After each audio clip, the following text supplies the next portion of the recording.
Is $1.5 million enough to retire in the United States?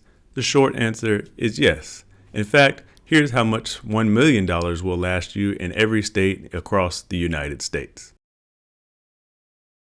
The average retirement age in the United States is 62, and the average life expectancy is around 78. This, of course, varies around the United States. However, that means that upon retirement, most Americans will need their retirement savings to last about 20 years. Now, based on life expectancy and a retirement savings of $1.5 million, we can estimate how much your savings will last you in retirement. With $1.5 million in retirement lasting you over 50 years in West Virginia, but as little as 17 years in Hawaii due to the higher cost of living. In fact, in most states, a retirement savings of $1.5 million is almost twice as much as you actually need. Further proving that $1 million is enough for retirement, CNBC estimates that you only need about $700,000 for retirement if you were living only on your retirement savings in about half of the United States. Based on that study, you can find your state in the table that I created for you here.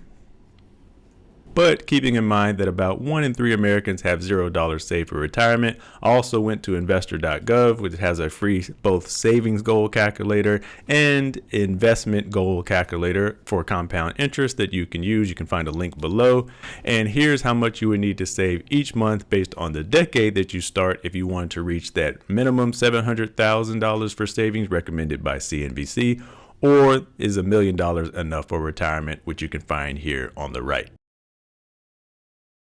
You can find each of these articles available on CNBC or linked in the video description below, including how much you need to retire in every state, including how much $1 million will last you in every state in the United States, how much $1.5 million will last you in every state, and an estimate of how much $2 million will last you in every state in the United States. Now, looking back at average net worth, and if you haven't calculated your average net worth, there's a free calculator below, which you can find at NerdWallet. Average net worth is assets minus liabilities. And Harness Wealth just did an analysis of average net worth in the United States, updated for 2025. Here's their breakdown by age of head of household. Using that same data, here's a table with a little bit different age range by age of head of household, where you can find your average net worth, keeping in mind that median net worth, or the net worth in the middle, is about $190,000. So if you have a median net worth of $190,000, you make more than 50% of Americans. Average net worth, which is skewed higher by outliers, is around $1 million for households in the United States. Keeping in mind that these figures do include primary residence. So why is that important? I'll talk about the cost of living, especially as it pertains to housing costs in the United States and how much it has increased recently later in this video. Now, in fairness, when you look at just retirement savings for Americans around the United States, for example, this study here from the average American retirement savings from Northwestern Mutual found that Americans do recognize that they are saving too little based on what they think they should be saving for retirement, especially when you look at their average net worth, not including their primary residence. Here's a breakdown of Americans' average savings for retirement by decade. Here it might be helpful to understand what Americans consider wealthy or rich in the United States, so we can have some parameters to work with. Americans think $2.5 million in net worth is wealthy in the United States, and here's a breakdown by generation. For comparison, here's average net worth for American households. You would expect that married households would have about 2 times the wealth of single households, but because of their combined savings and compound interest, and that most of these will then eventually have a primary residence to add to their average net worth, they actually have about 3 times the wealth of these other households. Couples with no children, also known as dual income no kids or DINK, have a net worth of about $400,000, shown here at the top, compared to about $250,000 for couples with children, all the way down to about $50,000 for single with children. While net worth is more based on what you keep, Americans were also asked about what they consider financially successful, broken down by generation, and on average, financial success in the United States is a household income of $270,000 according to this survey, whereas to be rich or financially wealthy in the United States, Americans thought, broken down by generation here, you need an average household income of at least $520,000. Both of these figures is significantly higher than the average salary we see in the United States, with a breakdown by age here. And of course, those figures are going to vary significantly around the United States based on cost of living in that state, educational attainment, and type of job you work, with the median worker in the United States making about $45,000 up to about $60,000 for full-time workers around the United States. And here's a quick breakdown of individual earnings for women, for men overall, and y'all also asked for a breakdown of single men versus married men, with married men having the highest earnings, peaking around over $80,000 to over six figures for married men in the United States. We can also take a look at household income, with median household income being around $80,000 and average household income being around $114,000, with a breakdown of median household income here on the right by age of head of household. And finally, the U.S. Department of Justice issues an annual breakdown of income earnings by number of earners in the household. Here's a breakdown by state. And here's a breakdown of the middle class in the United States using a popular definition by Pew Research Center, or 2/3 to 2 times median household income. Using that definition, we can then find the middle class range in each state around the United States for household income, or the income you need to be middle class in every state. Here is Massachusetts to Florida, and North Dakota to Mississippi. So with all this in mind, average net worth, average income, we can now better answer the question, is $1 million enough for retirement? And I still say the answer is yes.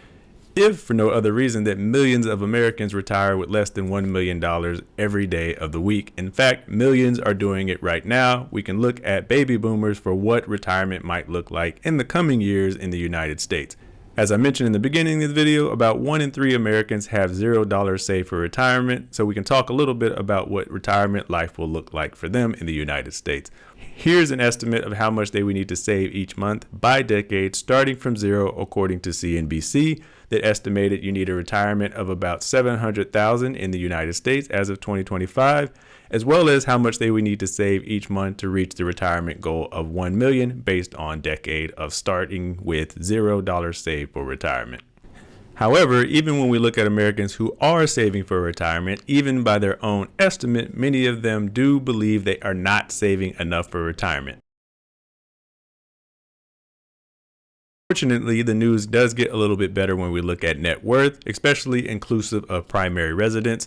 And the reason that is a lot of people practice, especially middle class in the United States, build, borrow, die, where they build assets throughout their life, thinking of buying home or saving for retirement, borrow against those assets, and then if they've set up an estate plan, die, and then turn over those assets using their estate plan to either pay off any debt that they may have or turn over those assets to family, friends, or even through donation. For a more accurate estimate of retirement in the United States, we can look at baby boomers, many of whom will be turning 65 this year or have already reached eligible retirement age.